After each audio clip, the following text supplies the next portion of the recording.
Hello, this is Andrew Spoth with Smart Enterprise, and today I have Bill Sieglein with the CISO Executive Network. Welcome, Bill. Thanks for joining us. So we were just talking earlier. I'd love to get your take once again on the changing role of the CISO, top challenges facing them today.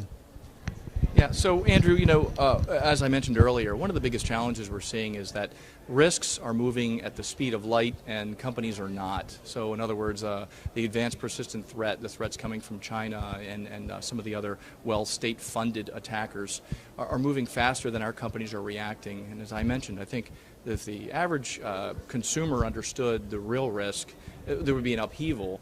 We need the executives to respond that way. So the CISO is faced with this massive challenge of responding to these and jumping up and down and screaming to their executives, this is a bigger problem than your funding. I just don't have enough resources. So how does the CISO get into the position where they can actually have an impact on their organization? Because that is one of the key challenges that you mentioned earlier, that they have the wrong job titles, job description, just aren't in a position to actually have an influence in the boardroom. And one of the challenges that continues to exist is the CISO, even if they have that title, is usually buried 2 levels below the CIO, so no executive wants to meet with them. And one of the things I always did when I was in the position of the CISO is sort of break out from behind my desk and go spend time with individual business unit managers. Sometimes I got a little strange look, like, who are you? Aren't you that guy from the IT department?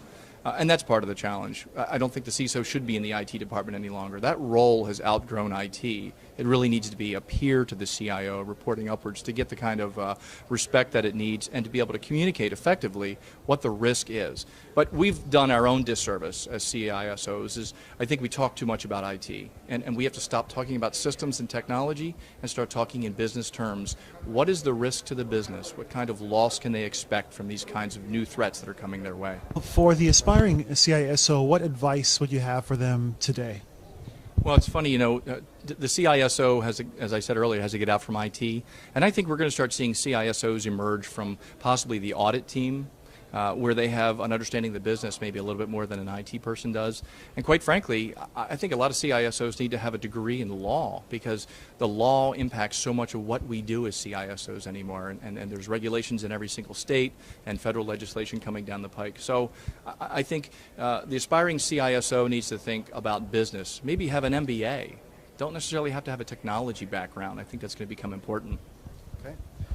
Great, thank you. So to wrap up, where can we go for more information on this? Well, the CISO network is a peer-to-peer network of about 1,400 CISOs across the country, and people can go to CISOexecnet.com if they're interested in joining, and if they meet our membership criteria, we're certainly welcome them. Thank you so much. Great. Thanks for your time, Bill.